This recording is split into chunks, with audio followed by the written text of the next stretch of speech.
हाय मेरी YouTube family. हाँ, YouTube सीमा Kashmir cook में आपका स्वागत है। गाइस, आज हम बनाने जा रहे हैं गोभी आलू की सब्जी।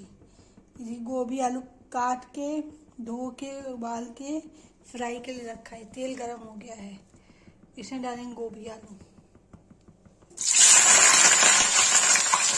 तो फ्राई हो जाएगा तो इसको निकाल के तब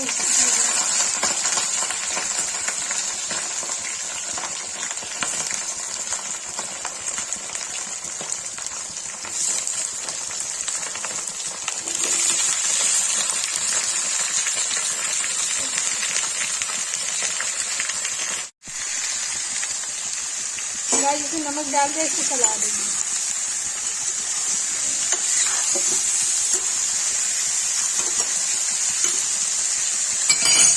गाय हो जाएगा तो उसके हल्की चीज़ गाय मैंने इसमें डाला हल्दी, लाल मिर्च, डालेंगे इस प्याज, लहसुन और अदरक का पेस्ट।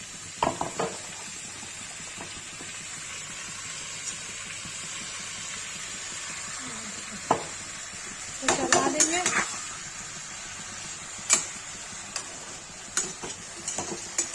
ये पक जाएगा तो इसको पलट देंगे।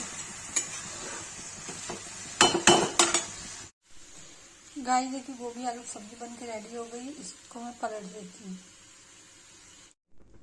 गाइस देखिए, गोभी आलू की सूखी सब्जी बन के रेडी हो गई। जिसको ये वीडियो अच्छी लगी हो, लाइक, कमेंट, शेयर, सब्सक्राइब हो जाए।